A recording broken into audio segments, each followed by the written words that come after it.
voit clairement là, il y a une trace d'échauffement. On va essayer de gratter un peu pour voir.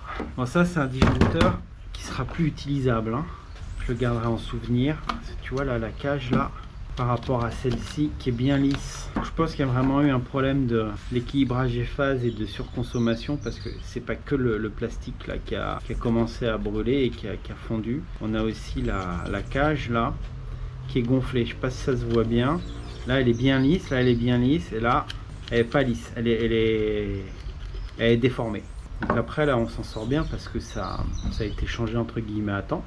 Et on est sur un disjoncteur de 100 ampères, donc on n'est pas sur de la petite puissance. Donc là si ça commence à prendre feu, c'est quelque chose, hein. Et on est sur des gros courants de court-circuit. En plus on est en tri 220, donc c'était un peu critique. Donc heureusement qu'on l'a vu et qu'on l'a changé à temps. Est-ce qu'on peut voir un peu plus? Ça, on s'en fout de péter le plastique, hein. Le disjoncteur il partira à la benne, hein. Vous voyez ici il a fondu, donc là la cage est déformée et ça a déformé le plastique jusqu'ici, là jusque devant, ce qui est absolument anormal, hein. Et on le sent bien là quand on tourne la vis, c'est pas aussi fluide que sur les autres pôles, hein, où ça se fait normalement. Ici il faut quand même forcer un peu, donc on sent que la mécanique a entre guillemets la pris cher. Surveillez vos installations et puis tout ira bien.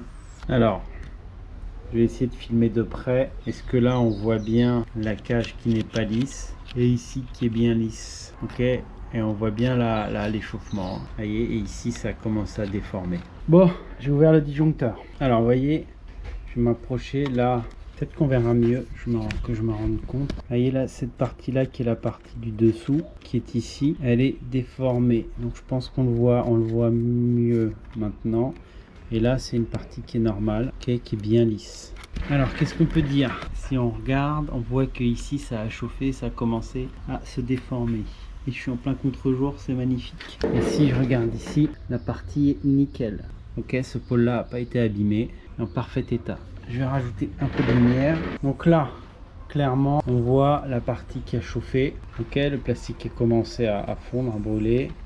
On voit la cage avec la petite partie de protection qui est là, qui commençait à se déformer. Ici, on voit que ici, vous voyez, ça commence à chauffer à l'intérieur et que le métal commençait aussi à se déformer. Si je passe de l'autre côté qui n'a pas été abîmé, on peut comparer et voir la différence. Ok.